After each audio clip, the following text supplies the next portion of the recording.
اسلامی کہانی۔ جناب سلطان محمد فاتح کون تھے؟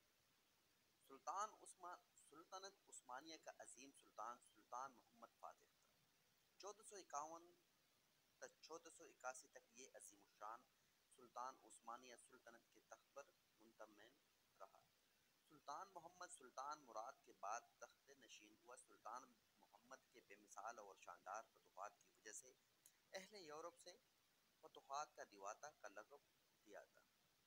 بدقسمتی سے عثمانیہ سلطنت کے بالکل ابتدائی عروج کے دور پر جب فتوحات جاری تھیں کہ جابر اور قاہر تیمور لنگ نے ان پر حملہ کر دیا گیا۔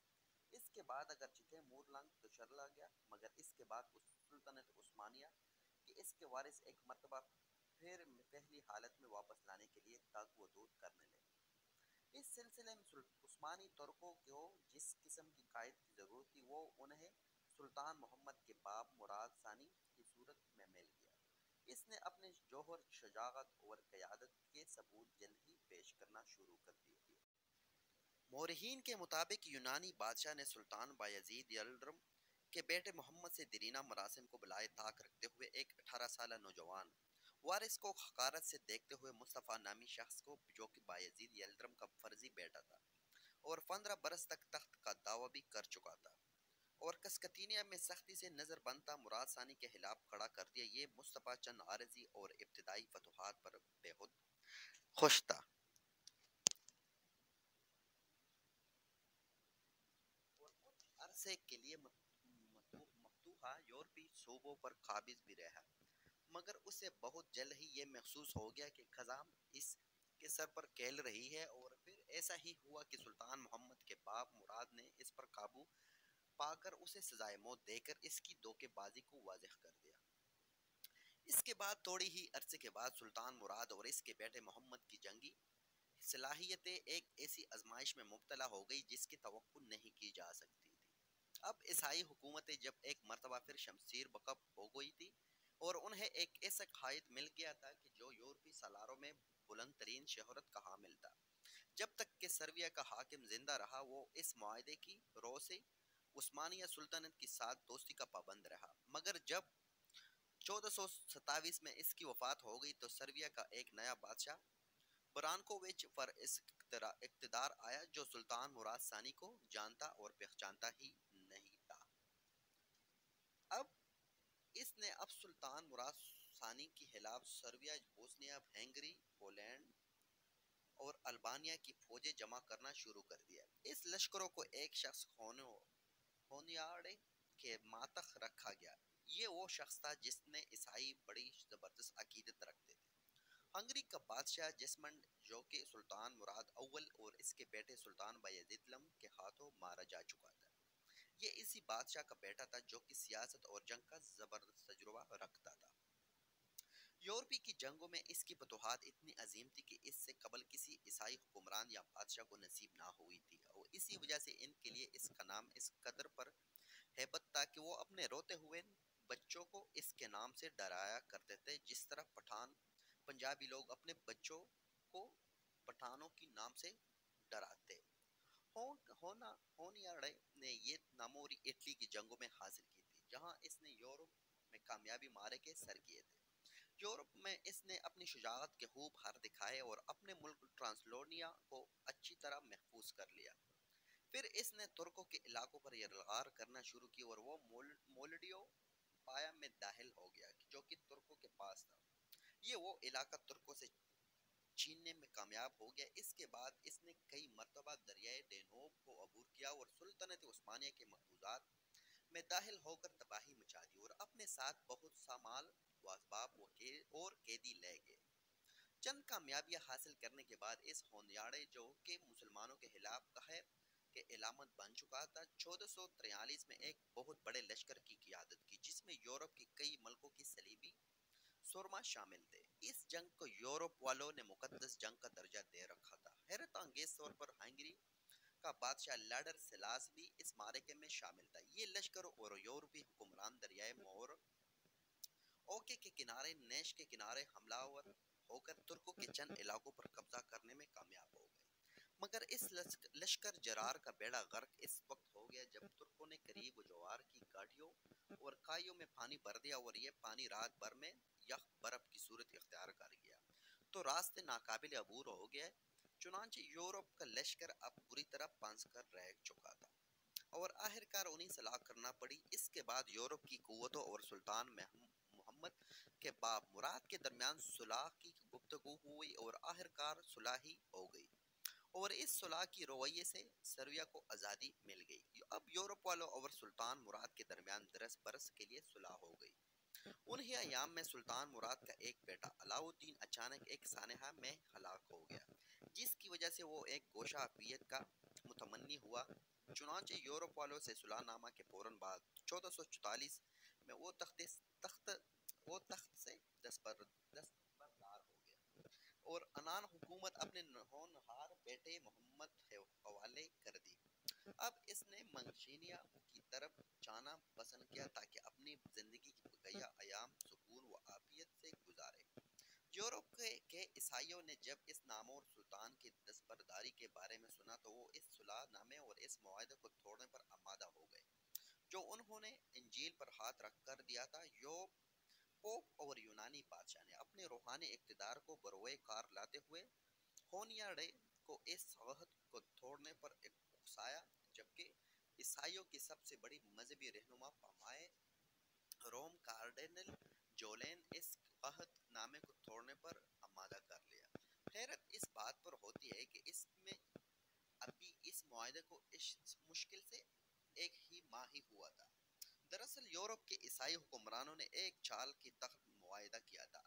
یہ تو ایک اس لیے کہ وہ بہت نہایت بری طرح ترکوں کے جال میں پھنس گئے تھے۔ وہ اگر جنگ کرتے تو اس میں کسی کا بھی بچ جانا ممکن ہی نہیں تھا۔ دوسرا یہ ہے کہ اس لیے کہ ان قلعوں کو ترکوں سے خالی کروانا مقصود تھا جو ان کے قبضے میں تھے۔ عیسائیوں نے جب دیکھا کہ قلعے خالی کر دیے گئے اور ترک لشکر اب واپسی کی تیاریاں کر رہے ہیں تو عیسائیوں کے خواہ سالار ہونیاڈے نے ہنگری کے بادشاہ کارڈنل جوزین کی معیت میں بے خبر ترکوں پر لشکر کشی کر دی اور ان گنت ترکوں کو شہید کر ڈالا۔ اب اہل یورپ ایک بڑے لشکر کے ساتھ حرکت میں آئے اور بحیرہ سود تک پہنچ کر جنوب کی طرف بڑھے۔ انہوں نے اچانک ہی وارسا شہر یلغار کر کے اس پر قبضہ کر لیا گیا اور ہنریزی ان کی انتہا کر دی۔ یہاں انہوں نے سنا کہ مسلمانوں کا سلطان اور موجودہ سلطان کا باپ مراد اپنے گوشہ عافیت سے باہر نکلنے کا ارادہ کر چکا ہے اور اس نے حکومت اپنے ہاتھ میں لے لی ہے، اور یہ بھی کہہ کہ اس نے 40,000 کا ایک زبردست لشکر بھی جمع کر لیا۔ ہونیاڈے کے ظلم و ستم کے واقعے عام سنے جاتے تھے اور مشہور ہو چکا تھا کہ وہ کسی بھی مسلمان کو زندہ چھوڑنے پر کبھی آمادہ نہیں ہوتا تھا۔ اب جو اس نے سنا کہ سلطان مراد اور اس کا بیٹا ایک لشکر کے ساتھ اس کی طرف آ رہے ہیں تو وہ خوش ہوا کہ اب بہت سے مسلمانوں کو مارے گا۔ نومبر 1444 میں عیسائیوں اور مسلمان ترکوں کے لشکر آمنے سامنے ہوئے۔ سلطان مراد نے اس معاہدے کی نقل کو نیزے کی انی پر آویزاں کر دیا تھا، یعنی وہ عیسائیوں کو معاہدہ شکنی یاد لا رہا تھا۔ مگر اسی لمحے جب دونوں لشکر آمنے سامنے تھے، عیسائیوں کے لیے بدشگونی کا ایک نہایت ہی عجیب و غریب واقعہ پیش آیا۔ ہوا یہ کہ اچانک ہی بہت تیز ہوا کہ جھونکا چلا جس سے عیسائیوں کے لشکر کے تمام علم زمین پر گر گئے۔ جب جنگ شروع ہوئی تو سلطان مراد کا ہدف ہنگری کا بادشاہ تھا، چنانچہ بہت ہی جلد اسے گرفتار کر لیا گیا۔ اس نے سلطان سے منت سماجت کی کہ اسے قتل نہ کیا جائے بلکہ گرفتار کر لیا جائے، مگر سلطان اس کی معاہدہ شکنی سے اس سے سخت نہ لا تھا۔ اب کچھ دیر گزری تھی کہ سلطان مراد کا ایک لشکری خواجہ ہیری آگے بڑھا اور ایک ہی تلوار کے وار سے اسے مالون کی گردن سے سر سے جدا کر دی۔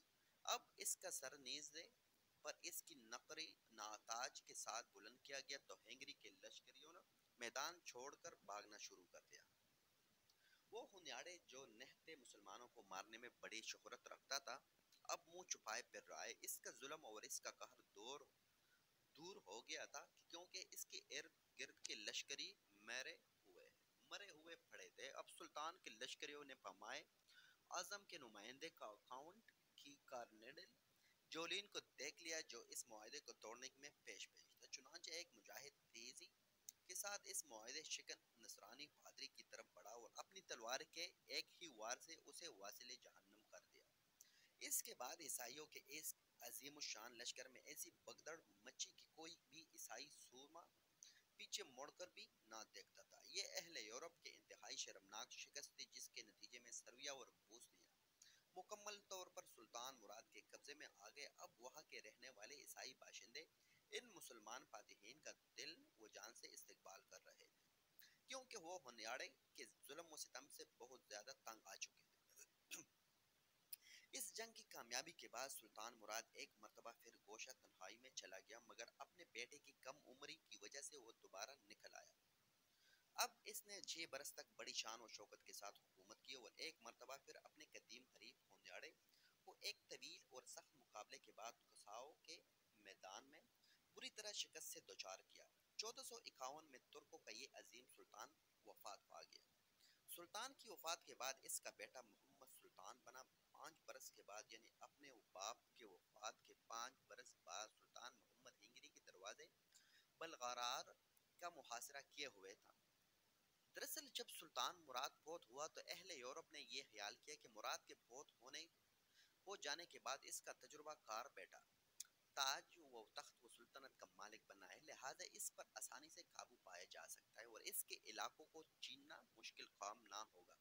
چنانچہ ہونیاڑے کی مدد سے 60,000 عیسائی رضاکاروں کی پرجوش جب فوج جمع ہو گئی، جس کو مذہبی پیشووں نے جمع کیا تھا، مگر جب ہونیاڑے کا لشکر سلطان محمد کے لشکر سے ٹکرایا تو پاش پاش ہو کر رہ گیا۔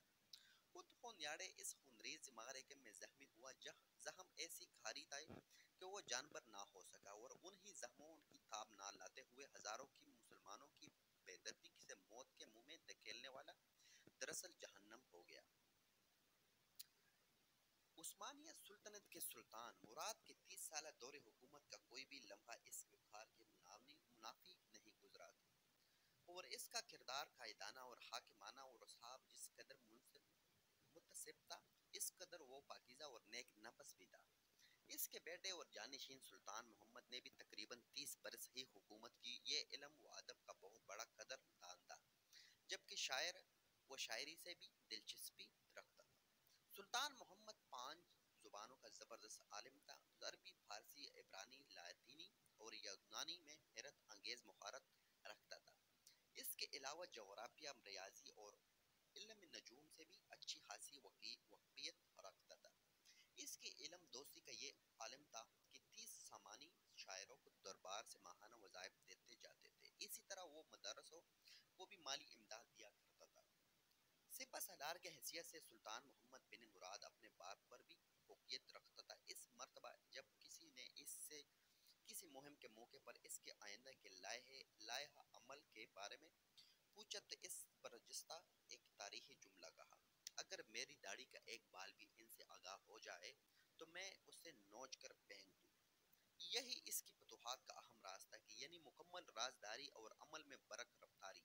سلطان محمد، جسے تاریخ میں سلطان محمد ثانی کے نام سے بھی یاد کیا جاتا تھا، اس نے قسطنطنیہ کے بادشاہ سے بہت سی جنگیں لڑے اور بہت سے شہر بھی فتح کر لیے گئے، مگر جس فتح اور محاصرے سے اسے شہرت ملی وہ قسطنطنیہ کا محاصرہ تھا، جو اس نے 1453 میں کیا تھا۔